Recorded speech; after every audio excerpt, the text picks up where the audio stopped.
से कांग्रेस या दूसरे पार्टी जो कैंपेन कर रहे हैं वो end of the day Muslim vote का डिवीज़न का जो कंसर्न है कि मुस्लिम की वोट अगर बढ़ते हैं तो इसका सीधा सीधा फ़ायदा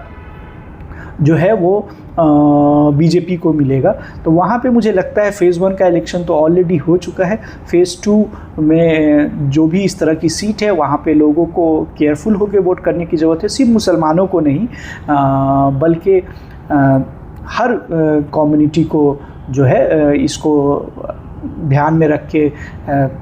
वोट करने की ज़रूरत है। यही जी, ख़ास करके तब जब इस बार जो सेकंड फेज़ में पोल होंगे उसमें जो सीटों पे पिछले बार जो जीतने का मार्जिन था टीएमसी का उनका कम है, मतलब पहले एक तो मार्जिन कम है और वहाँ पे फिर एसआईआर का भी तो एक तरफ तो ऑब्वियसली 5 सालों में बीजेपी जिस तरीके से खुद सिर्फ पार्टी नहीं, पार्टी के अलावा सेंट्रल एजेंसीज हो, स्पेशली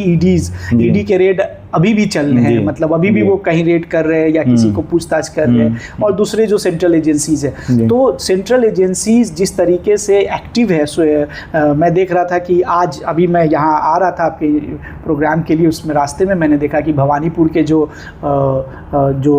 पुलिस ऑफिसर है भवानीपुर थाने कालीघाट थाने में, उनको चेंज किया गया है। 2 दिन बाद इलेक्शन है, आज चेंज हो रहा है। और हमने देखा है पिछले 1 महीने में कितने 100 ऑफिसर्स एंड दूसरे मतलब पुलिस में या दूसरे एडमिनिस्ट्रेटिव ऑफिसर्स को जो चेंज किया गया है। तो ये स्ट्रिक्टली मतलब ये 2 दिन पहले तक ये चीज़ें हो रही हैं। और वहाँ भवानीपुर मतलब एसआईआर चीफ मिनिस्टर की कंस्टिट्यूएंसी है, और वहाँ पे एसआईआर डिलीशन और ये जो कुछ लाख वोटर ऐड हुए हैं, ये सबको मिलाकर मुझे लगता है कि अगर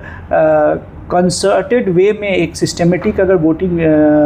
समझदारी से हर कोई, सिर्फ मुसलमान की मैं बात नहीं कर रहा, हर कोई ये जो स्पेशली कलकत्ता जो एरिया है वहाँ पे बहुत कम ही सीट है। मटिया बुरुज तो एक तरह से कलकत्ता के बाहर ही है एक तरह से,